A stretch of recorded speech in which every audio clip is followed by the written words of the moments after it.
हाय student, good morning. NMPS की online class में आपका स्वागत है। देखो बच्चों, प्रीवियस क्लास में हमने आपको नेत्र की संरचना, नेत्र की क्रियाविधि आदि सभी टॉपिकों पर हमने चर्चा की थी। आज का हमारा जो टॉपिक है वो है नेत्र दोष। कौन सा है बच्चों? नेत्र दोष। देखो बच्चों, नेत्र दोष का मतलब क्या है? यानी कि स्वस्थ जो आंखें हैं, अगर वो सही तरह से कार्य कर रही हैं तो वो सही है। अगर उनमें किसी भी प्रकार की कोई विकृति है, कोई भी विकार है, कोई भी रोग उत्पन्न हो गया तो उसको हम नेत्र दोष कहते हैं। अब मनुष्य के अंदर जो नेत्र दोष हैं वो निम्न प्रकार के होते हैं बच्चों। सबसे पहला जो है वो है आपका निकट दृष्टि दोष। निकट दृष्टि दोष सबसे पहला जो आपका नेत्र दोष में सबसे पहला जो है वो है आपका निकट दृष्टि दोष। इसको इंग्लिश में मायोपिया कहते हैं बेटा। इंग्लिश में इसे मायोपिया कहते हैं। पूछ लिया भी जाता है कभी कभार, मायोपिया रोग का उपचार कैसे किया जाता है। ठीक है बेटा। देखिए बेटा, निकट दृष्टि दोष, इसमें अर्थात इस रोग से पीड़ित जो व्यक्ति है, उस पीड़ित व्यक्ति को निकट की वस्तु तो स्पष्ट दिखाई देती है, लेकिन दूर की वस्तु दिखाई नहीं देती है। इसे हम निकट दृष्टि दोष कहते हैं। ऐसा क्यों होता है? क्योंकि वस्तु का जो प्रतिबिंब है वह रेटिना से पहले बनता है, जिसके कारण वह हमें दूर की वस्तु दिखाई नहीं देती है।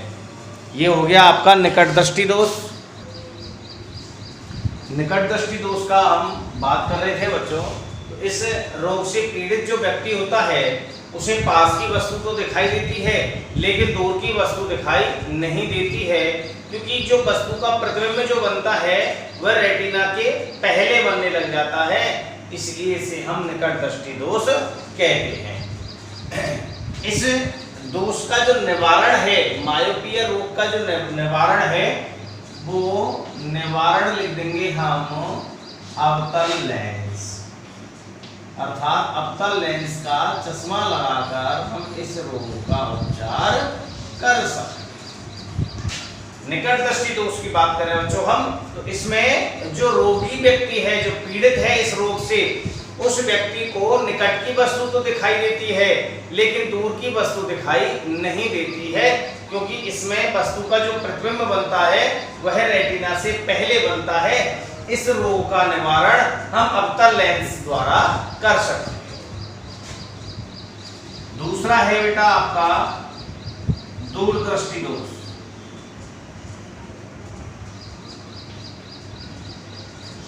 दूरदृष्टि दोष देखिए तो यहाँ निकट दृष्टि दोष था तो पास की वस्तु दिखाई देती थी, लेकिन दूर की वस्तु दिखाई नहीं देती है।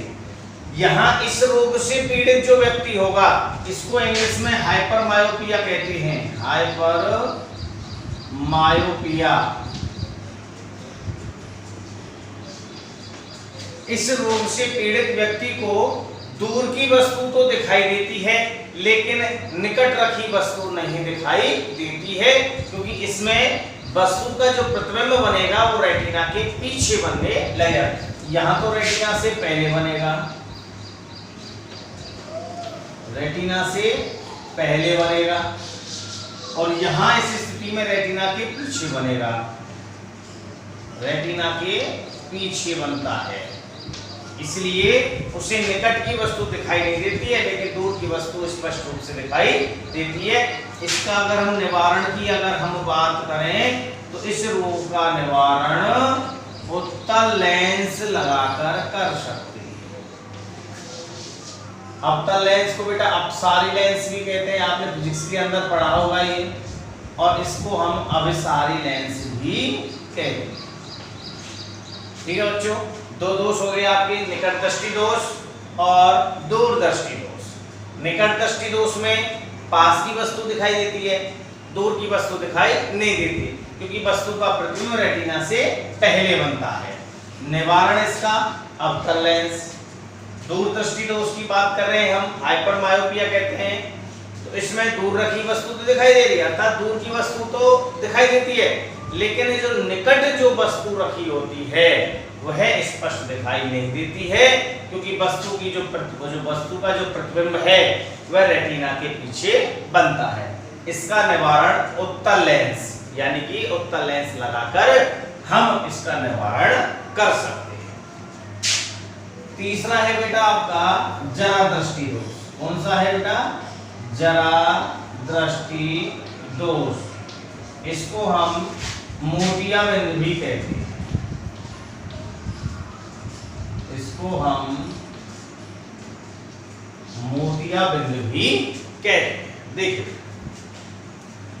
यह भी नेत्र संबंधित रोग है और आयु से संबंधित है। किससे है बेटा? एज से, व्यक्ति की जो आयु है उस आयु से संबंधित रोग है, क्योंकि ये आयु के साथ साथ होता है। जैसे जैसे व्यक्ति की आयु बढ़ती जाती है तो उसका जो लेंस है वह लेंस अपारदर्शी हो जाता है। कैसा हो जाता है? अपारदर्शी। आयु से संबंधित है। तो व्यक्ति जैसे जैसे उसकी आयु बढ़ती जाएगी, अर्थात वृद्ध अवस्था में चला जाता है, तो उस समय जो लेंस है वह अपारदर्शी हो जाता है, जिससे वस्तु से चलने वाली प्रकाश की किरण इसको भेद कर रेटिना तक पहुंच नहीं पाती हैं, जिससे वस्तु स्पष्ट दिखाई नहीं देती है। इसे हम जरा दृष्टि दोष कहते हैं। अर्थात इसमें ना तो पास की वस्तु दिखाई देती है और ना ही इसमें दूर की वस्तु दिखाई देती है। क्यों? क्योंकि इसमें जो लेंस है वह लेंस अपारदर्शी हो जाता है। कैसा हो जाता है बच्चों?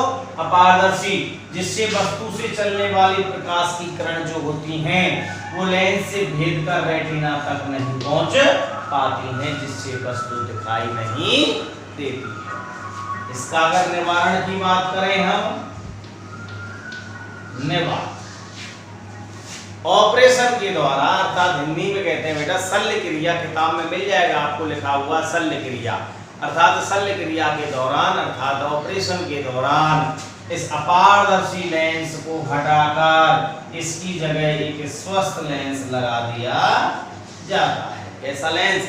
स्वस्थ लेंस लगा दिया जाता है, या फिर इसका चश्मा लगाकर भी उपचार किया जा सकता है। तो तीन हो गए। निकट इंपॉर्टेंट है ये। मायोपिया, पास की वस्तु दिखाई देती है, दूर की वस्तु दिखाई नहीं देती। दूरदृष्टि दोष, दूर की वस्तु दिखाई देती है, पास की वस्तु दिखाई नहीं देती। जरा दृष्टि दोष, ना तो पास की दिखाई देती है और ना ही दूर की दिखाई देती है। यह आयु से संबंधित है। जैसे व्यक्ति की आयु बढ़ती चली जाती है, जो नेत्र का जो लेंस है वह अपारदर्शी हो जाता है। उस अपारदर्शी के कारण क्या होगा कि जो वस्तु से जो प्रकाश की किरण चलेगी वो उस लेंस को भेद कर रेटिना तक नहीं पहुंच पाती है, जिससे वस्तु का प्रतिबिंब नहीं बनता है। अर्थात ऐसे रोग से पीड़ित व्यक्ति को कुछ भी दिखाई नहीं देता है। इसका निवारण देखें हम तो ऑपरेशन के द्वारा अर्थात शल्य क्रिया के दौरान उस अपारदर्शी लेंस को हटाकर उसकी जगह एक स्वस्थ लेंस लगा दिया जाता है। तो तीन रोग थे आपके बेटा ये। इसके बाद जो चौथा रोग है वो है बेटा दृष्टिवेश।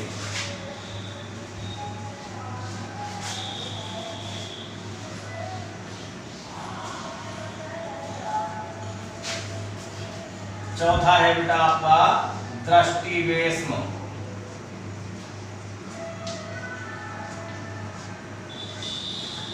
देखो बेटा, दृष्टिवेश का क्या मतलब होता है? इस रोग से पीड़ित जो व्यक्ति होगा उसका जो कॉर्निया है वो कॉर्निया की जो स्थिति है वो असामान्य हो जाती है। कैसी हो जाती है? असामान्य स्थिति हो जाती है, जिससे लेंस की जो वक्रता है, लेंस की वक्रता में परिवर्तन हो जाता है। परिवर्तन। इस रोग में क्या होगा? इस रोग से जो पीड़ित व्यक्ति होगा उसके कॉर्निया जो है उसकी स्थिति असामान्य हो जाएगी, अर्थात सामान्य उभरा हुआ होती थी। भाई कॉर्निया की अगर स्थिति देखें हम, तो कॉर्निया की जो स्ट्रक्चर थी, जो संरचना थी, उसमें लिखा हुआ था कि कॉर्निया उभरा हुआ भाग, जो कि 20% भाग बनाता है किसका, श्वेत पटल, तो उभरा हुआ है। लेकिन इस रोग से पीड़ित जो व्यक्ति होगा उसमें कॉर्निया की स्थिति असामान्य हो जाएगी, जिससे लेंस की वक्रता में परिवर्तन हो जाता है, जिससे वस्तु का प्रतिबिंब रेटिना के पीत बिंदु पर न बनकर थोड़ा हटकर बनता है। अर्थात ये पीत बिंदु है, तो जहां वस्तु का प्रतिबिंब इस पीत बिंदु पर बनना चाहिए था, लेकिन यहाँ ना बनकर वो प्रतिबिंब थोड़ा सा हटकर बनता है, जिससे वस्तु स्पष्ट दिखाई अर्थात धुंधली दिखाई देती है।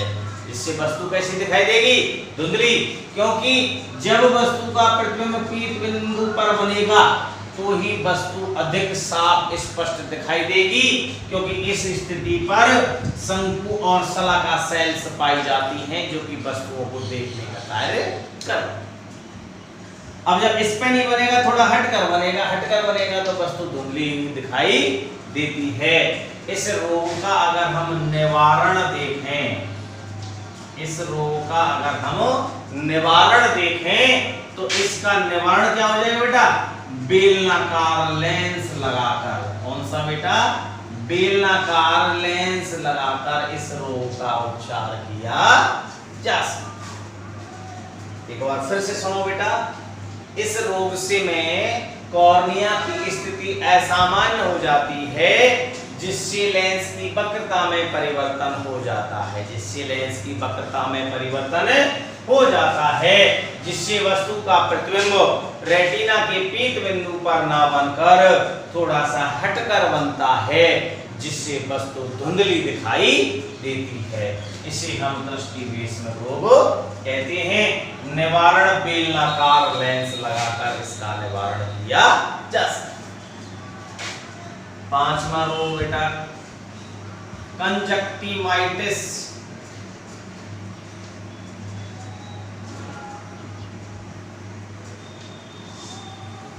कंजक्टिवाइटिस रोग, तो ये बेटा सूक्ष्म जीवों के संक्रमण के कारण होगा। सबसे पहली बात तो इसको समझ लीजिए आप कि सूक्ष्म जीव के इन्फेक्शन अर्थात संक्रमण के कारण यह रोग होता है, जिससे कंजक्टिवाइटिस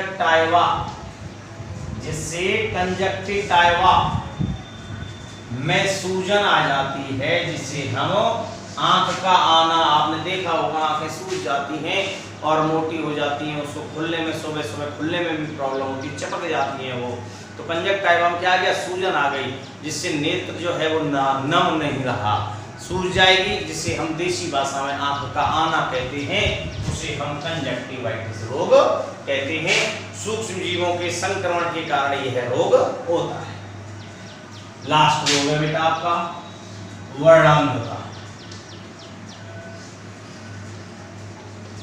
वर्णांधता बेटा आनुवांशिकी जो यूनिट थी आपकी जेनेटिक्स, वहां मैंने इसका अध्ययन करा दिया था, लेकिन फिर भी बता देता हूं, यह आनुवांशिक रोग है, जेनेटिक्स रोग है। कैसा है बेटा, जेनेटिक्स रोग है, अर्थात ये आनुवांशिक रोग है, अर्थात माता पिता से संतानों में यह रोग जाता है।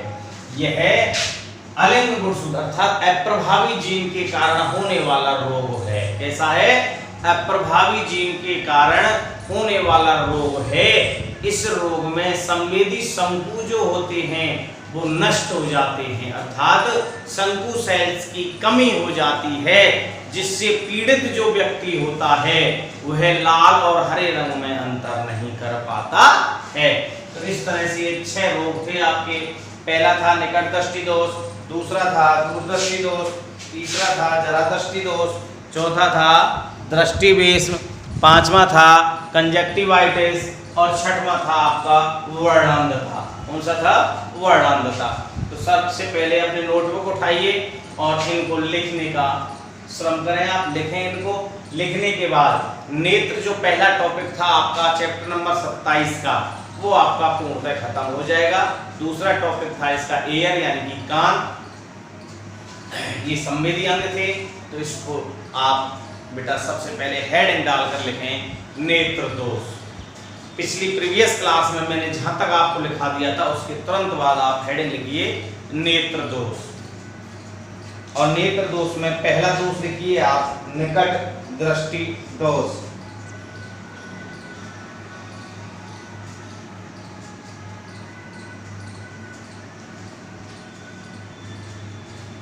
सबसे पहला हेडिंग लिखिए बेटा आप निकट दृष्टि दोष। इसमें लिखिए बेटा इस रोग से पीड़ित व्यक्ति को, निकट दृष्टि दोष में पहला लिखना है बेटा, इस रोग से पीड़ित व्यक्ति को निकट की वस्तु तो दिखाई देती है, इस रोग से पीड़ित व्यक्ति को निकट की वस्तु तो दिखाई देती है, लेकिन दूर की वस्तु दिखाई नहीं देती है। लेकिन दूर रखी वस्तु स्पष्ट दिखाई नहीं देती है, क्योंकि ध्यान से सुनो बेटा शुरू से, इस रोग से पीड़ित व्यक्ति को निकट की वस्तु तो दिखाई देती है, लेकिन दूर रखी वस्तु स्पष्ट दिखाई नहीं देती है, क्योंकि इसमें वस्तु का प्रतिबिंब, क्योंकि इसमें वस्तु का प्रतिबिंब रेटिना से पहले बनता है। इसमें वस्तु का प्रतिबिंब रेटिना से पहले बनता है।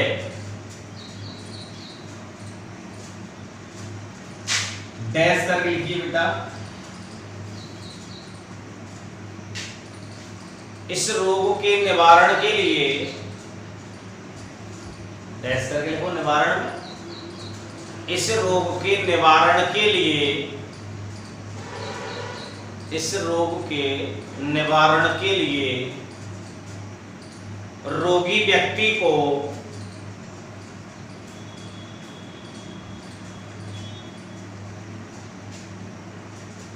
अवतल लेंस के चश्मे लगा दिए जाते हैं, अर्थात अवतल लेंस का प्रयोग किया जाता है। इस रोग के निवारण के लिए अवतल लेंस का प्रयोग किया जाता है, अर्थात हम ये भी कह सकते हैं कि इस रोग के निवारण के लिए रोगी व्यक्ति को अवतल लेंस के चश्मे लगा दिए जाते हैं।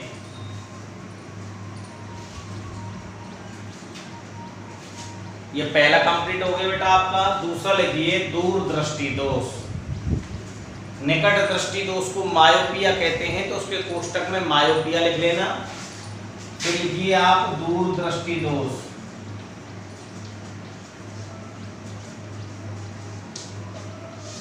कोष्टक में हाइपर मायोपिया,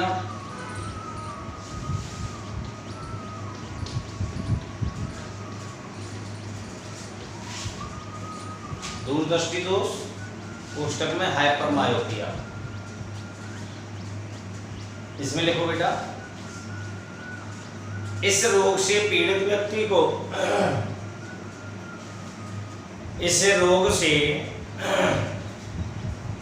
पीड़ित व्यक्ति को दूर की वस्तु तो दिखाई देती है, इस रोग से पीड़ित व्यक्ति को दूर की वस्तु तो दिखाई देती है, लेकिन पास रखी वस्तु, लेकिन पास रखी वस्तु स्पष्ट दिखाई नहीं देती है, लेकिन पास रखी वस्तु स्पष्ट दिखाई नहीं देती है, क्योंकि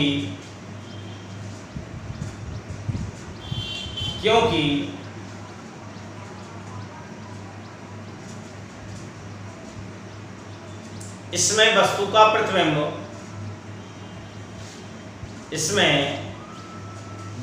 प्रतिबिंब रेटिना के पीछे बनता है। रेटिना के पीछे बनता है। निवारण लिख लो बेटा, पीछे बनता है इसमें बेटा, इसका वो लिख लीजिए। निवारण उत्तल लेंस या अभिसारी लेंस लिख दो बेटा इसमें। इस रोग के निवारण के लिए उत्तल लेंस का प्रयोग किया जाता है। नेक्स्ट लाइन से डैश करके या निवारण हेडिंग डाल के लिख दीजिए। इस रोग के निवारण के लिए उत्तल लेंस का प्रयोग किया जाता है। तीसरा हेडिंग लिखिए बेटा, जरा दृष्टि दोष।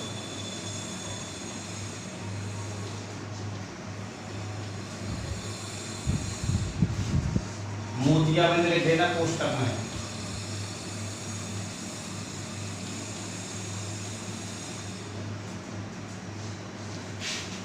मोतियाबिंद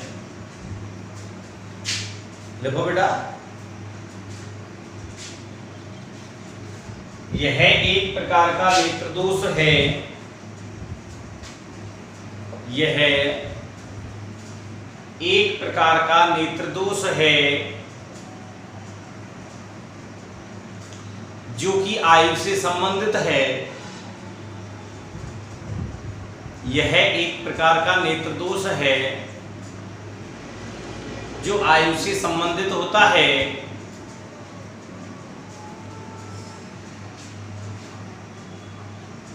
जैसे जैसे व्यक्ति की आयु बढ़ती जाती है, जैसे जैसे व्यक्ति की आयु बढ़ती जाती है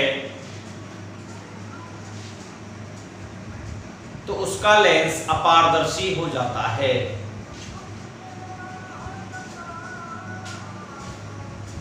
तो उसका लेंस अपारदर्शी हो जाता है, जिसके कारण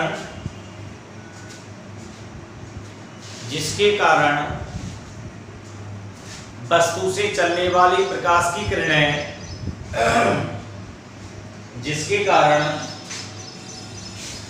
वस्तु से चलने वाली प्रकाश की किरणें लेंस को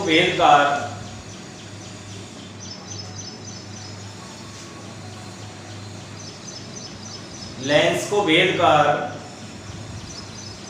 रेटिना तक नहीं पहुंच पाती हैं। रेटिना तक नहीं पहुंच पाती हैं।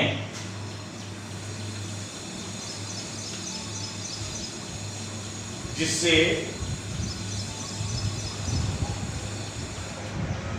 रोगी व्यक्ति को कुछ भी दिखाई नहीं देता है।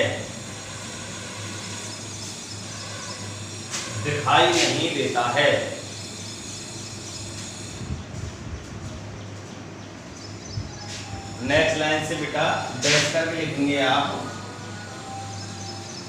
इस रोग के निवारण हेतु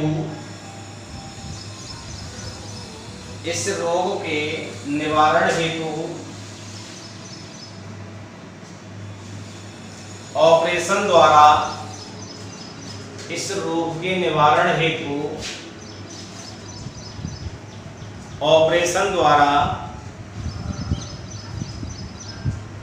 अपारदर्शी लेंस को हटाकर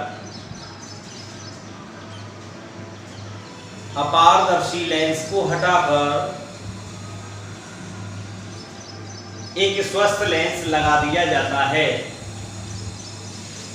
एक स्वस्थ लेंस लगा दिया जाता है।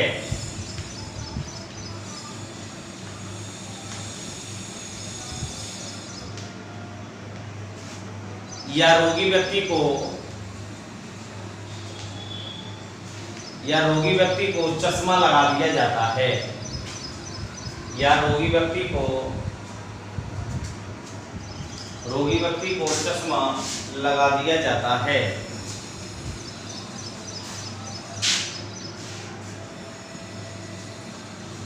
अगला लिखिए बेटा दृष्टिपेष्म। अगला रोग है, लिखिए आप दृष्टिपेष्म।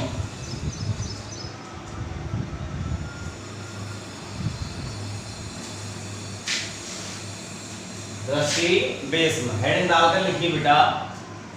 इस रोग में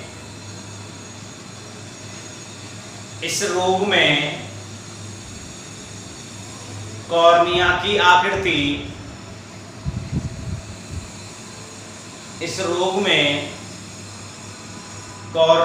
आकृति असामान्य हो जाती है। इस रोग में कॉर्निया की आकृति असामान्य हो जाती है, जिससे लेंस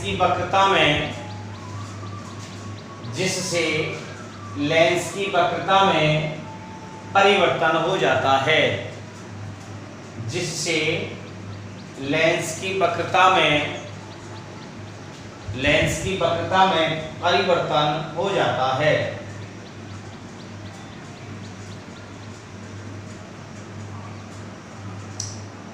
जिससे वस्तु का प्रतिबिंब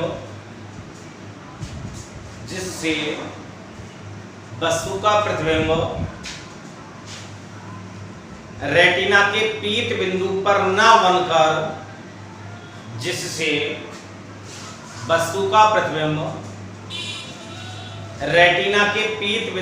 न बनकर थोड़ा हटकर बनता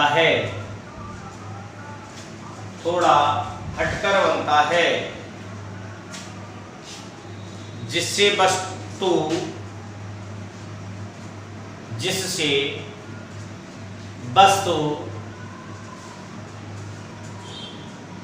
अस्पष्ट एवं धुंधली दिखाई देती है।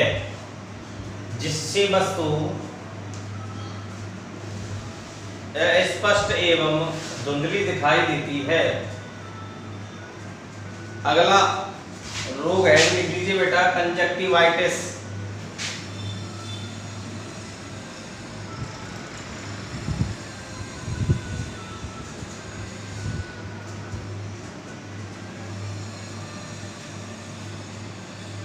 कंजक्टिवाइटिस अगला रोग हेडिंग लिख लो आप, लिखा हुआ है ब्लैक बोर्ड पे कंजक्टिवाइटिस।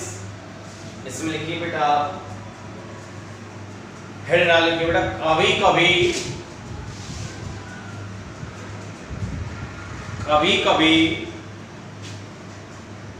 सूक्ष्म जीवों के संक्रमण द्वारा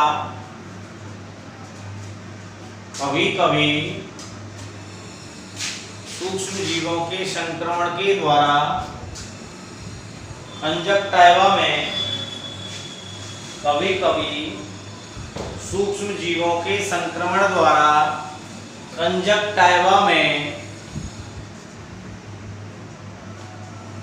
कंजक्टाइवा में सूजन आ जाती है।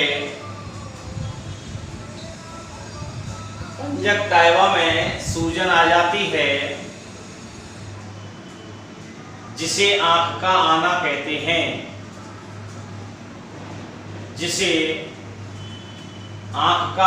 कहते हैं।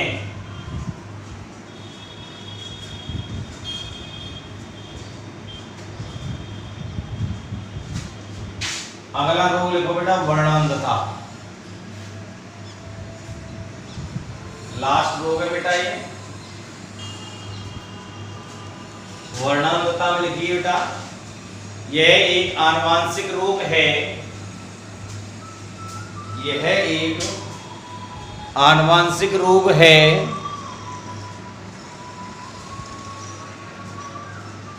जो कि अप्रभावी जीन के कारण होने वाला रोग है।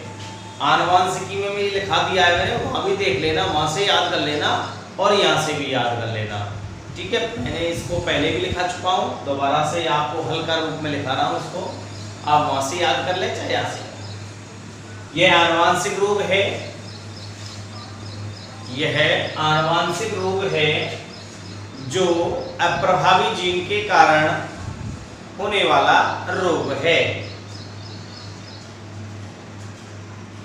अब मैंने आनुवांशिकी में ये भी लिखाया था, मादा इस रोग की वाहक होती है, यानी पुरुष इसका रोगी होता है। ठीक है, ये चीजें मैं यहाँ नहीं लिखाऊंगा, यहाँ आपको सिंपल वे में नेक्स्ट लिखिए बेटा। इस रोग से पीड़ित व्यक्ति में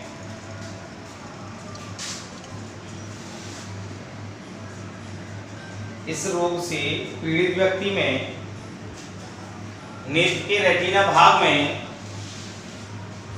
के रेटिना भाग में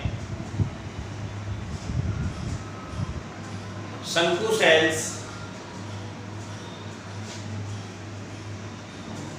नष्ट हो जाती हैं या उनकी कमी हो जाती है, नष्ट हो जाती हैं या उनकी कमी हो जाती है, या उनकी कमी हो जाती है, जिससे रोगी व्यक्ति को लाल व हरे रंग में अंतर नहीं कर पाता है, जिससे रोगी व्यक्ति लाल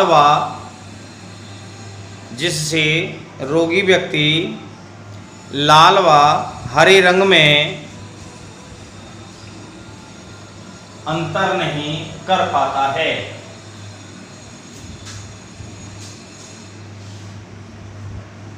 ठीक है बच्चों, ये आपके नेत्र दोष खत्म हो गए बेटा।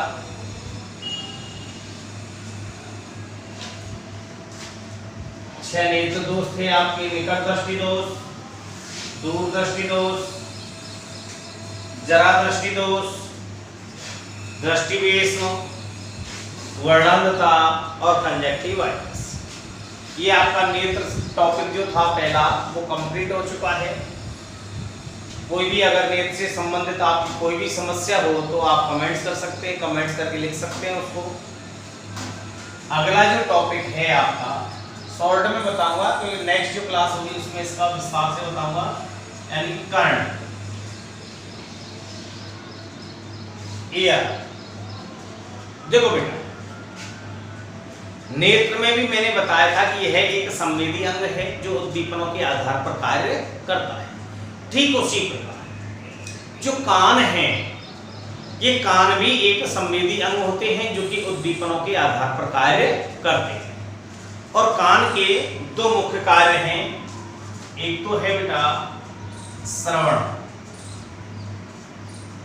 अर्थात सुनना, और दूसरा है बेटा शरीर का बैलेंस,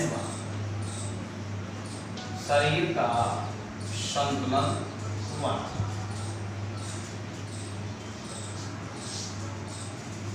ठीक है बेटा, तो बेटा श्रवण जो है बात सुनने की है,